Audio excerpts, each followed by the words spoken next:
उम्र बढ़ाने वाला पेड़। एक बार तुर्किस्तान के बादशाह को अकबर की बुद्धि की परीक्षा लेने का विचार हुआ।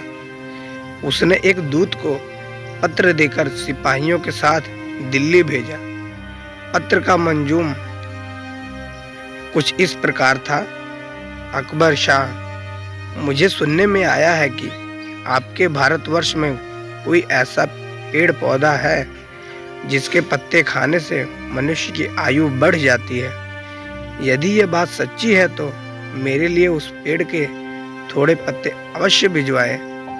बादशाह उस पत्र को पढ़कर विचार मग्न हो गए।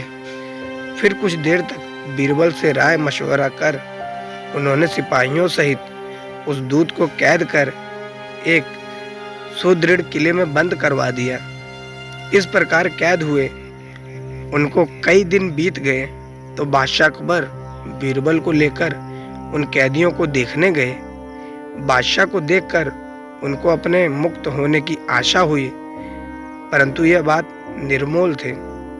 बादशाह उनके पास पहुंचकर बोले, तुम्हारा बादशाह जिस वस्तु को चाहता है वह मैं तब तक उसे नहीं दे सकूंगा जब तक कि इस सुदृढ़ किले की एक दो ईंट ना ढह जाए। उसी वक्त तुम लोग आजाद किए जाओगे। खाने पीने की तुम्हें कोई तकलीफ नहीं होगी। मैंने उसका यथाचित प्रबंध करा दिया है। इतना कहकर बादशाह चले गए, परंतु कैंतियों की चिंता और बढ़ गई।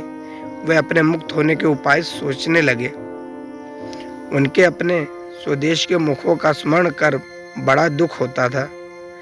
वह कुछ देर तक इसी चिंता में डूबे रहे।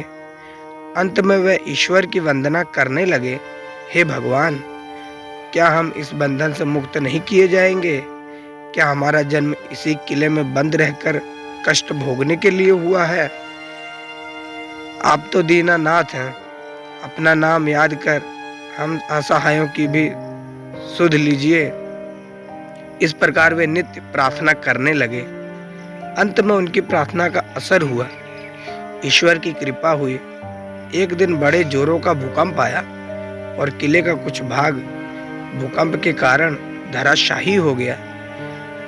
सामने का पर्वत भी टूटकर चकनाचूर हो गया। इस घटना के पश्चात दूत ने बादशाह के पास किला टूटने की सूचना भेजी।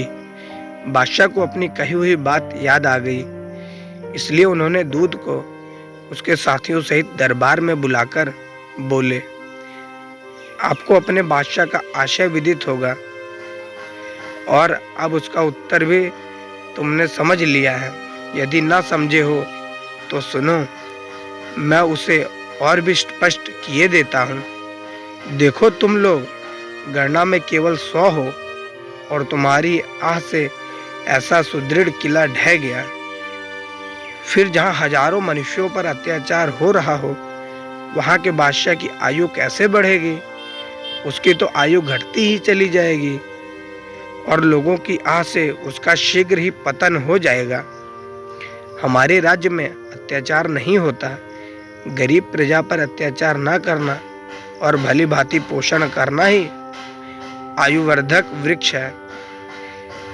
बाकी सारी बातें मिथ्या हैं। इस प्रकार समझा बुझाकर बादशाह ने उस एलची को उसके साथियों सहित स्वदेश लौट जाने की आज्ञा दी और उनका राह खर्च भी दिया। उन्होंने तुर्किस्तान में पहुंचकर यहाँ की सारी बातें अपने बादशाह को समझाई। अकबर की शिक्षा लेकर बादशाह दरबारियों सहित उनकी भूरी भूरी प्रशंसा करने लगा। तो ये थी हमारी आज की कहानी, अकबर बीरबल की। कहानी कैसी लगी आप कमेंट करके जरूर बताएं और वीडियो को लाइक कर दें और शेयर कर दें। चैनल पर नए हो तो सब्सक्राइब करना ना भूलें। बेल आइकन को प्रेस करके ऑल पे सेट कर दें ताकि ऐसी ढेर सारी मनोरंजक कहानियाँ हम आप तक लाते रहें। फिर मिलते हैं अगली वीडियो में एक नई कहानी के साथ, एक नई शिक्षा के साथ।